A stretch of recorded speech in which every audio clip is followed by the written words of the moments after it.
Okay, very good morning. So I am Indravesh Tevatia and I am going to deal with a poem of class 9 and the name of the poem is Wind. Okay, let's start with something interesting. So what do you see in my hand right now? So it's a piece of paper. Now it's an A4 size sheet. Let me do something.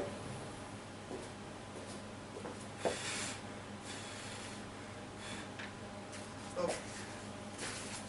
So what you just observed was when I blew some air from my mouth, the paper, which was weak, could not actually take the pressure of the air, the blowing air, and it fell down from my hands. Now let me repeat it, but in somewhat different manner.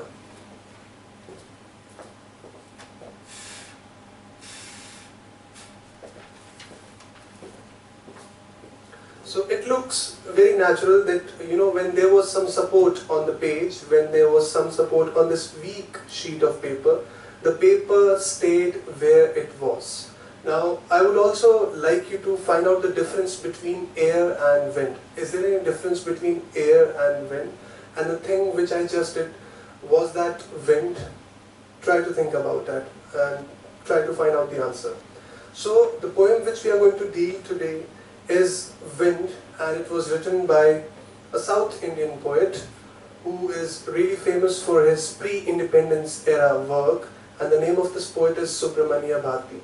So the learning objective for the today's class would be to understand the meaning of the given poem, and the name of the same is Wind.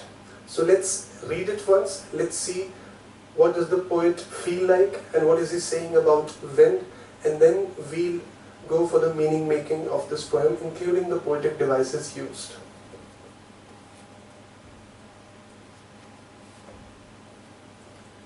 Wind, come softly. Don't break the shutters of the windows. Don't scatter the papers. Don't throw down the books on the shelf. There, look what you did. You threw them all down. You tore the pages of the books. You brought rain again. You're very clever at poking fun at weaklings. Frail crumbling houses, crumbling doors, crumbling rafters, crumbling wood, crumbling bodies, crumbling lives, crumbling hearts. The wind god winnows and crushes them all. He won't do what you tell him. So, come, let's build strong homes. Let's joint the doors firmly. Practice to firm the body. Make the heart steadfast. Do this, and the wind will be friends with us. The wind blows out weak fires. He makes strong fires roar and flourish. His friendship is good. We praise him every day. Now, this poem was actually written in Tamil by Subramania Bharati when it was translated by a famous author A.K. Ramanujan into English. Now, let's go to the starting of the poem again, and then we'll do the meaning making. So here the tone of the poet is of pleading, is of requesting. He's actually requesting the wind to come softly. He's requesting the wind to come softly so that it doesn't cause any destruction. So what does he say? Wind, come softly. Don't break the shutters of the windows. Don't scatter the papers. Because whenever wind you come, you create a lot of destruction, you break the shutters of the windows and you scatter the papers. Don't throw down the books on the shelf. Now, because he is a poet, so he must be having a lot of books at his house, which is quite natural. He also is requesting the wind not to obstruct and not to, also destruct the books which are kept on the shelf. There, look what you did. You threw them all down. Now, there you see in the fifth line a hyphen, a long hyphen, which tells you to have a pause. So when you say there, look what you did, you need to stop for a while. And then you read it. You threw them all down. So he is actually addressing the wind directly, as if the wind is the second person. There, look what you did. You threw them all down. So finally the wind has again come, and it has again thrown all the books from the shelf. Let's go to the second, third and fourth line again. Now, if you can see, there is a pattern here in the second, third and fourth lines. So don't break the shutters, don't scatter the papers, don't throw down the books. So these three lines are beginning with don't, don't, don't. Now this is a poetic device, which is very interesting. Now this is done to emphasize on a situation like don't, don't, don't. He doesn't want the wind to disturb everything and anything at his house at least. So don't. This poetic device is called anaphora. A-N-A-P-H-O-R-A, anaphora. So anaphora means when you actually repeat a certain word or a phrase in the beginning of the sentence, like continuously for 3 to 4 sentences. Let's move ahead. There, look what you did. You threw them all down. You tore the pages of the books. You brought rain again. Now rain here serves as a metaphor. It serves as a symbol. Now he's telling that you tore the pages of the books. Now books can also be used as a metaphor or a symbol, because books might portray our lives. So whenever there are problems in our lives, wind itself is a metaphor, wind itself is a symbol. So wind has been compared with the problems which we face in our day-to-day lives. And books, we are the books. So tore the pages of the books. So that means, some problems which were big and we couldn't really control them. So because of that we were devastated. Because of that we had various other problems. So you brought rain again. Rain here, as you must be thinking, symbolizes tears. So problems, pains, tears, they are very much interrelated. They are intertwined together. You are very clever at poking fun at weaklings. So weaklings, those who are weak. So weakling can be anyone. Anyone who doesn't know how to face a problem. Anyone who doesn't know how to face a challenge, how to stand up against it. And again, if you can observe, there is anaphora. So you tore the pages of the books, you brought the rain again, you are very clever. Now the poet is repeating this word, you. You are very clever at poking fun at weaklings. So now the poet feels that, wind, you just like to have fun by poking fun at weaklings. You show them that, you cannot face me. So the poet now speaks of wind as if the wind is a snob. Now the wind is acting like very bossy. Frail crumbling houses, crumbling doors, crumbling rafters, crumbling wood, crumbling bodies, crumbling lives, crumbling hearts. A lot of emphasis is on the word crumbling. Crumbling itself means when a thing breaks down into various pieces, in various small, minute pieces, crumbling. Frail, weaklings, crumbling, everything denotes that something or someone is really weak. Frail, very weak, fragile, which can break easily, which is brittle. The wind god winnows and crushes them all. Okay, before we go forward, let me take you through the meaning of rafters. I hope you are clear with the meaning of rafters. If not, so let me explain it to you. Rafters were usually used in old houses where there was a log of wood. So it was like designed in such a way so that it provides some support to the roof. So rafters. The wind god winnows and crushes them all. So wind god, whenever he wants, with the problems, he can create a lot of problems in your life, a lot of challenges.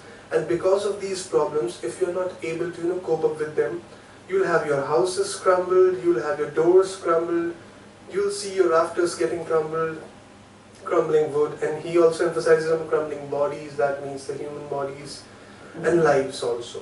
Crumbling hearts, because the hearts, they really get broken down very badly whenever there are problems, whenever there are emotional things happening. He won't do what you tell him. Now it is interesting. He won't do what you tell him. What do you think is he here? Is it the wind god? Or is it the wind itself? Or is there any difference between the wind god and the wind? Interesting. He won't do what you tell him. So the wind would not do or the wind god would not do as you want him to do. The problems would not come invited to you. You cannot invite the problems, you cannot ignore them. If the problems are there, if the challenges are there, the only way to face them is to challenge them. You cannot run away from the problems. And you don't have anything, you don't have any control, any power over the wind, over the problems, over the challenges which you are going to face in your life.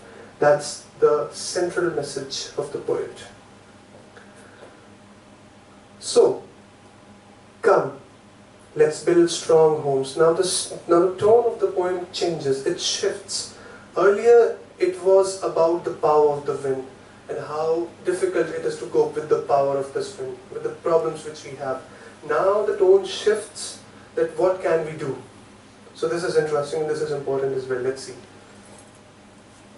So come, let's build strong homes. So if you have problems, if you have wind, even if you have storms, even if you have like earthquake of a problem, if your homes are strong, if you are strong, nothing can break you down, that's for sure. Let's joint the doors firmly. Now the doors of your house should be also, joined firmly. It should be firm, it should be a firm bond, it should not be fragile, it should not be weak at all. Otherwise the wind will, just take it away.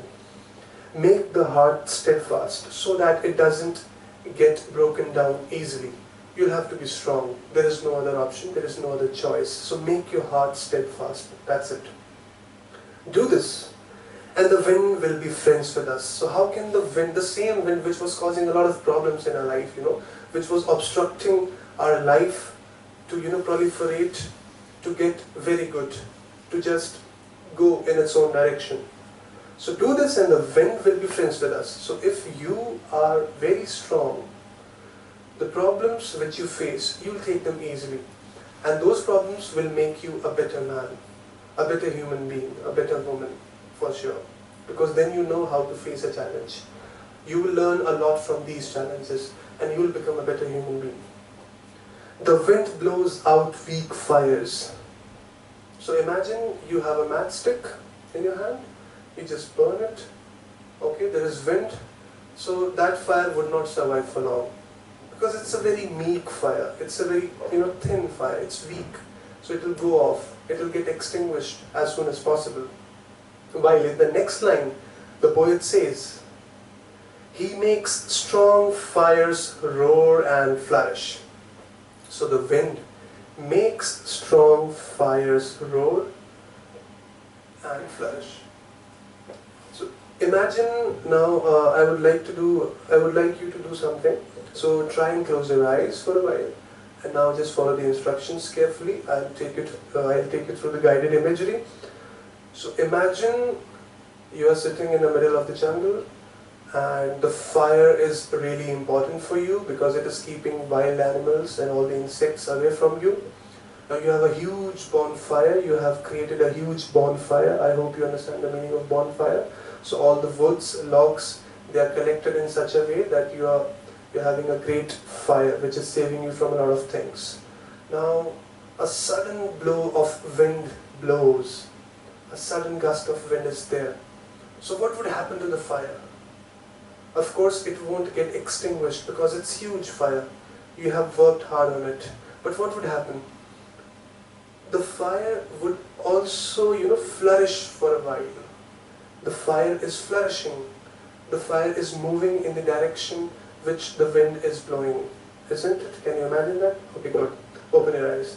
Now, this is also the way forest fire occurs. Now, because of the wind, the fire in the forests, it also goes on and goes on. So again, strong fires. So if you have strong fire, the wind would also make it roar and flourish. It would become better. It would become bigger. His friendship is good. So be friends with the problems and challenges. Be friends with the wind. You cannot avoid it. There is no option at all. We praise him every day. We praise him every day for the good qualities, for the good things, because wind is important, of course. And the problems are also important, of course. So if you have a straight path, what would you learn? So for the various things, for example, take Formula 1 racing. Take Grand Prix, which is for motorbike racing. Take Tour de France, which is for cycle racing.